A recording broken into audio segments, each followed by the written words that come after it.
This is JC Setting the Record Straight podcast. I'm your host, JC. On this channel, we set the record straight. That means we fact check and correct commonly believed misinformation and propaganda. Recently, there's been a great deal of discussion about black men being underachievers. This stems from comments made by Ebony K. Williams in which she stated that she wouldn't date a bus driver unless he was the owner. I wanted to give my opinion on the matter, but I wasn't feeling well. In fact, I'm still feeling very congested.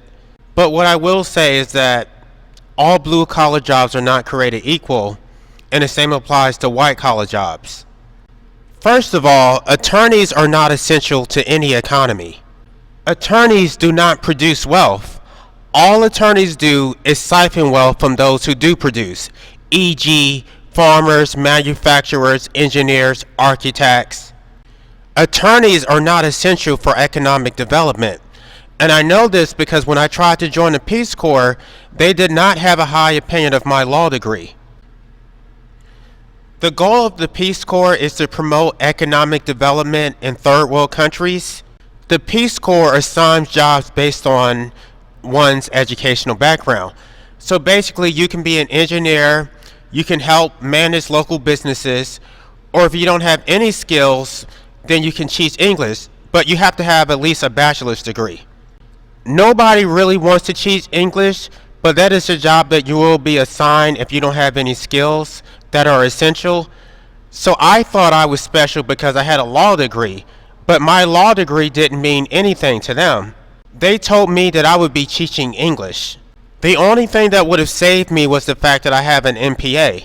Because of my MPA, they said that I could manage businesses.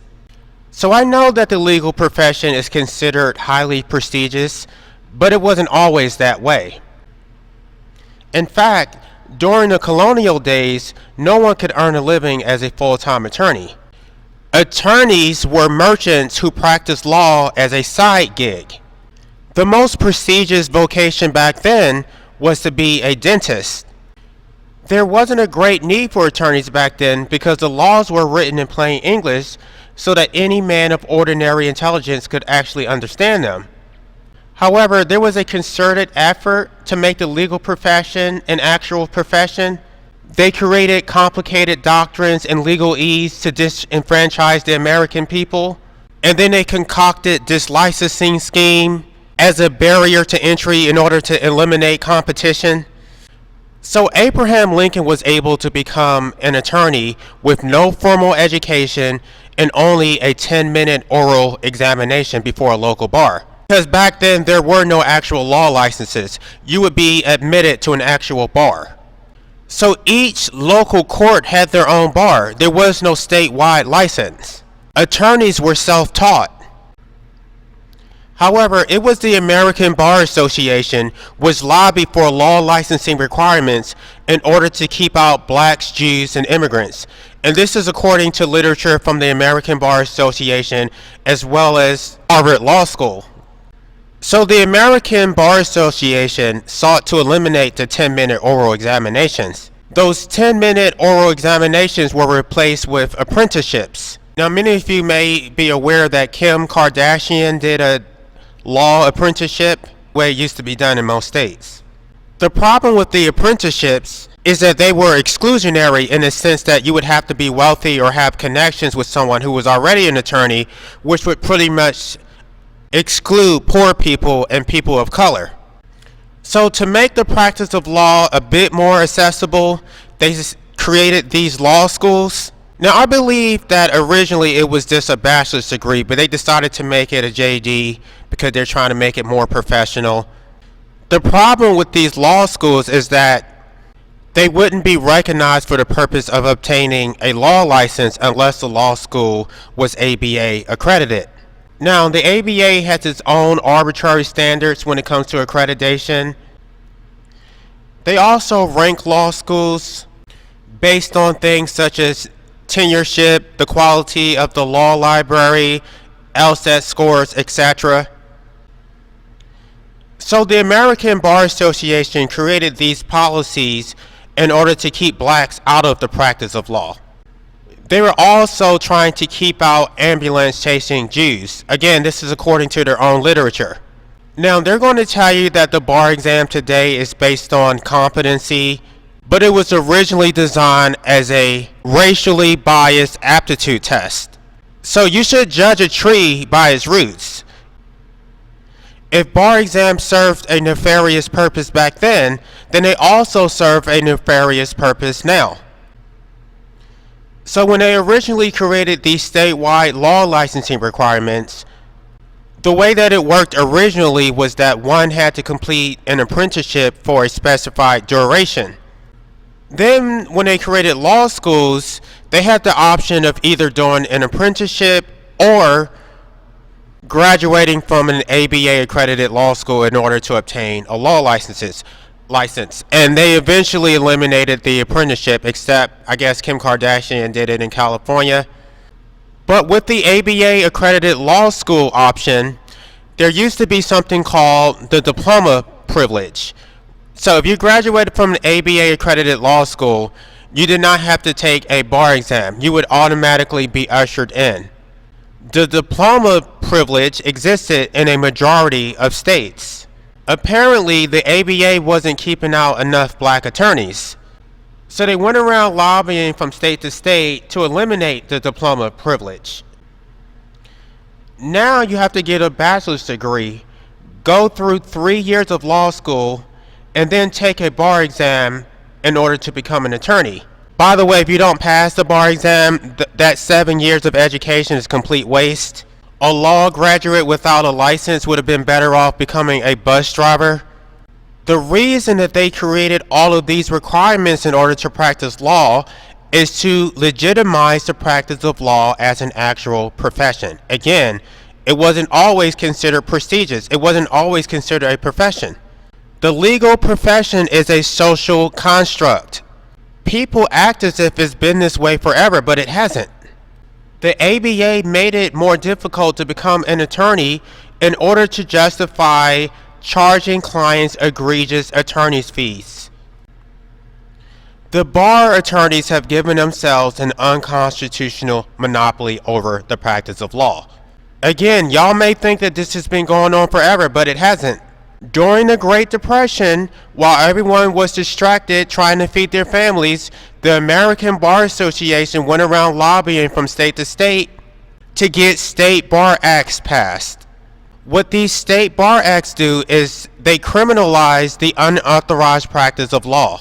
That means you're not allowed to give your opinion on legal matters without a license from the state. That is called a prior restraint on your First Amendment rights. Under the First Amendment, you have a right to petition the government for redress of grievances. The right to petition includes the right to petition the courts, so litigation is considered core political speech. Therefore, any attempt by the government to license legal opinions should be subject to strict scrutiny. No bar applicant should be subjected to examinations which are based solely on legal opinions. The practice of law is an entire racket and conspiracy against the American people. There is no such thing as a good attorney. Attorneys are officers of the court, therefore they are the enemy. Now, some attorneys may be better than others. However, Charles Hamilton Hughes stated that an attorney is either a social engineer or he is a parasite on society. Most attorneys are the latter. They are parasites who contribute nothing to society. They don't care about justice. They don't care about the law. Their only goal is to siphon wealth from their clients. This all began with Justice Brandeis. In case y'all don't know, Louis Brandeis was the first one of the J's to be appointed to the U.S. Supreme Court. Louis Brandeis single-handedly corrupted the entire legal profession. Brandeis is the one who said an attorney's fee should be commensurate with his skill and that the public should feel grateful to be able to hire a high-priced attorney. Because according to Brandeis, the fact that their fees are so high means that they are really good at their jobs. The problem is that they're not good at their jobs. They don't even represent our interests. And he was talking about attorneys as if they were high-value prostitutes. The problem with his theory is that the public will never know whether licensed attorneys are the best because they don't have to compete in a free market. As I previously stated in that video about hair braiding, the public is less likely to do their homework when it comes to licensed professionals because the government has already given their stamp of approval. The public gives these individuals their blind trust simply because they have a license from the government. This is irrational. At the end of the day, these people are complete strangers. You're getting ripped off by them, but because they're licensed, you think that it's okay. Attorneys have no soul. They have no empathy. All they care about is power, money, and control. They are vermin. And what makes it so bad is that the black community thinks that just because they see a pig in a suit, they're getting some kind of leadership. These pigs are not leaders. Just because they're wearing suits doesn't mean that they're not the white man's bitch. None of them are fighting the system. If you want an attorney who's going to fight against the system, you better go to one of the J's. These black male attorneys are cowardly and useless. All they do is sit up on YouTube running their raggedy mouths, and then y'all are dumb enough to give them your hard-earned money, even though you're not getting anything in return. Then they turn around and take these lavish vacations bragging about how much money they have while calling you broke. They're shallow, they have low self-esteem, and they need constant validation. They're not doing anything to help the black community, and they don't care about the black community. They're not going to sacrifice themselves to help you. They are individuals. I don't even see them as being a part of the black community. These are black male oppressors. The problem with the black community is that y'all don't know how to choose effective leaders. Y'all don't know how to build people up. You're not going to support anyone unless they're already in expensive suits bragging about how much money they have. Because unless they already have money, they're not worthy of receiving your money. I had a nonprofit, and black people didn't support it even though I was fighting for real shit. I had to pay for everything out of my pocket. But y'all will support these raggedy attorneys just because they're entertaining? What the fuck are they doing? It's almost as if the black community wants to be exploited. Because the reality is that the black community doesn't support anyone unless they're exploiting them. In my opinion, attorneys are not high value even though they're high earning because they don't produce wealth. They don't believe in the Protestant work ethic that hard work brings you closer to God. They believe in getting rich by lying, cheating, and stealing. Unless you find a rare attorney who actually is a social engineer, you're probably going to be dealing with a parasite. Attorneys are not essential to the economy. We know this because when everyone was put on house arrest, only the essential workers were allowed to work. There was an entire list of essential workers put out by the Department of Homeland Security, and attorneys were nowhere on that list. This country can function without attorneys. They want you to think that they're essential, but they're not. Attorneys are the scum of the fucking earth, and judges are even worse. When you see a black man who is a member of the bar, recognize that that black man is not your friend. That black man is the oppressor. That black man is a part of the system and he's here to fuck you over. That black man is evil, ruthless, cutthroat, and he doesn't give a fuck about the black community. I can't wait until the US dollar collapses. These parasites have no actual survival skills and they can't survive unless they're feeding off human hosts. They're finally about to get what they deserve. Thanks for your support. Be sure to like, comment, and subscribe. Also, don't forget to hit the notification bell so that you will know when I upload new content.